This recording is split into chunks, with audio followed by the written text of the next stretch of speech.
വളരെ സുപ്രധാനമായിട്ടുള്ള സംഭവം, കേരളം മുഴുവൻ ആകർഷിച്ചിട്ടുള്ള ഒരു സംഭവത്തെക്കുറിച്ച് ഭാരതീയ ജനതാ പാർട്ടിക്ക് പറയാനുള്ളത് സൂചിപ്പിക്കാനാണ് ഞാൻ ഇന്ന് മാധ്യമപ്രവർത്തകരെ കാണാൻ തീരുമാനിച്ചിട്ടുള്ളത്.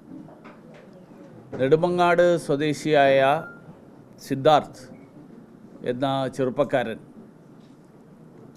വയനാട് ജില്ലയിലെ പൂക്കോട് വെറ്റിനറി കോളേജിൽ ആൾക്കൂട്ട വിചാരണ നേരിട്ട് SFI ഗുണ്ടകളുടെ അക്രമത്തിനിരയായി കൊല ചെയ്യപ്പെട്ട സംഭവത്തിൽ പ്രതികളായിട്ടുള്ള ആളുകൾ, അതിൽ പ്രധാനപ്പെട്ട നിരവധി പ്രതികൾ ഇപ്പോഴും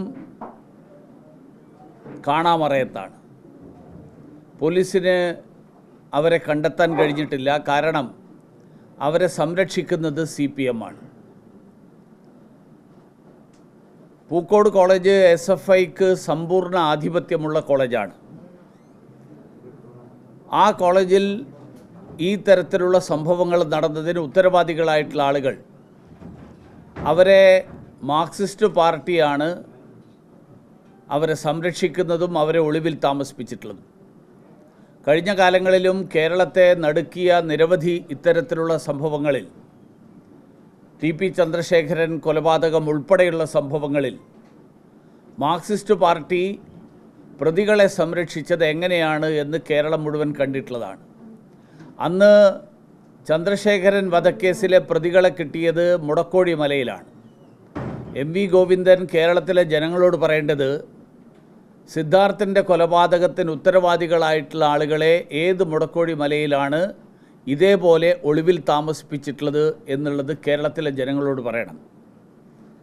പ്രതികൾക്കെതിരായിട്ട് ഇപ്പോൾ ചുമത്തപ്പെട്ടിട്ടുള്ള കുറ്റം റാഗിങ് തുടങ്ങിയിട്ടുള്ള പല വകുപ്പുകളൊക്കെ ചേർത്തുകൊണ്ടാണ്.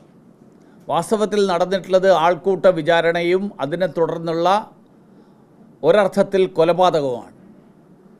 ആ കൊലപാതകത്തിന് ഉത്തരവാദികളായിട്ടുള്ള ആളുകൾക്കെതിരായിട്ട് കൊലക്കുറ്റം ചുമത്തി കേസെടുക്കണം എന്നാണ് ഞങ്ങൾക്ക് ആവശ്യപ്പെടാനുള്ളത്. ഒരു ലഹരി മാഫിയ ആണ് ഈ കൊലപാതകത്തിന് ഉത്തരവാദികളായിട്ടുള്ള SFI നേതൃത്വത്തിൻ്റെ കീഴിൽ പൂക്കോട് കോളേജിൽ ഈ സംഭവത്തിന് മുഴുവൻ നേതൃത്വം നൽകിയത് എന്നാണ് മനസ്സിലാക്കുന്നത്. കാരണം കേരളത്തിലെ നിരവധി സംഭവങ്ങളിൽ SFI DYFI നേതാക്കന്മാർ ലഹരി കടത്തിനും ലഹരി ഉപയോഗത്തിനുമൊക്കെ നേതൃത്വം നൽകുന്നവരാണ് എന്നുള്ളത് കഴിഞ്ഞ കാലങ്ങളിൽ മറ്റ് നിരവധി സംഭവങ്ങളിലൂടെ വ്യക്തമായിട്ടുള്ളതാണ്. വാസ്തവത്തിൽ നമ്മുടെ ബഹുമാന്യനായിട്ടുള്ള ഗവർണർ കുറച്ചു കാലം മുമ്പ് SFIക്കാരെ ക്രിമിനലുകൾ എന്ന് വിളിച്ചപ്പോൾ മുഖ്യമന്ത്രി ഉൾപ്പെടെയുള്ള ആളുകൾ അതിനെതിരായിട്ട് വലിയ രോഷം പ്രകടിപ്പിച്ചിരുന്നു. ബഹുമാന്യനായിട്ടുള്ള ഗവർണർ വിളിച്ചത് വളരെ കൃത്യമായിട്ടുള്ള വളരെ ശരിയായിട്ടുള്ള കാര്യമാണ് എന്ന് കേരളത്തിന് ബോധ്യപ്പെട്ട സംഭവമാണ് ഇപ്പോൾ പൂക്കോട് കോളേജിൽ നടന്നത് പുറത്തു വന്നിട്ടുള്ളത്. മറ്റൊന്ന്, ഈ സംഭവത്തിൽ കോളേജ് അധികൃതരുടെ ഭാഗത്തുള്ള പ്രതികളെ സംരക്ഷിക്കാൻ വേണ്ടി എടുത്തിട്ടുള്ള സമീപനം. കോളേജ് ഡീൻ പ്രതികളെ സഹായിച്ചു എന്നുള്ളത് ഇപ്പോൾ പുറത്തു വന്നിരിക്കുകയാണ്. ഡീനും അസിസ്റ്റൻറ്റ് കോളേജ് വാർഡനും അടക്കമുള്ള ആളുകളെ എന്തുകൊണ്ട് സർക്കാർ സസ്പെൻഡ് ചെയ്യുന്നില്ല?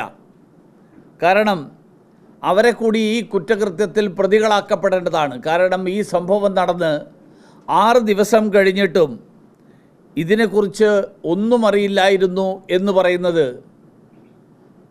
സാമാന്യ ബുദ്ധിയുള്ള ആളുകൾക്ക് മുഖവിലക്കെടുക്കാൻ സാധ്യമല്ല. ഈ മൃഗസംരക്ഷണ വകുപ്പിൻ്റെ മന്ത്രി ചിഞ്ചുറാണിയും സ്ഥലത്തെ MLA കൂടിയായിട്ടുള്ള മന്ത്രിയുമൊക്കെ ഇന്നലെ വീട്ടിൽ പോയതായിട്ട് പത്രങ്ങളിൽ കണ്ടു. അവർക്ക് ഇത്രയും ദിവസം എടുത്തു അവർ ഈ സംഭവം നടന്നിട്ട് ആ കൊല്ലപ്പെട്ട ചെറുപ്പക്കാരൻ്റെ വീട്ടിൽ എത്തിച്ചേരാൻ. വീട്ടിൽ ചെന്ന് സഹതാപം പ്രകടിപ്പിക്കുകയല്ല വേണ്ടത് ബഹുമാനപ്പെട്ട മന്ത്രിമാർ. പകരം മൃഗസംരക്ഷണ വകുപ്പിലെ ഈ പറഞ്ഞ ഡീൻ ഉൾപ്പെടെയുള്ള അസിസ്റ്റൻ്റ് വാർഡൻ ഉൾപ്പെടെയുള്ള ആളുകൾ, അങ്ങനെയുള്ള ആളുകളെ സംരക്ഷിക്കാൻ വേണ്ടിയിട്ടുള്ള ശ്രമമാണ് ചിഞ്ചുറാണി ഉൾപ്പെടെയുള്ള ആളുകൾ നടത്തിക്കൊണ്ടിരിക്കുന്നത്. അതുകൊണ്ടാണ് അവർക്കെതിരായിട്ട് സസ്പെൻഷനോ തുടർ നടപടികളോ ഒന്നും ഉണ്ടാകാത്തത്.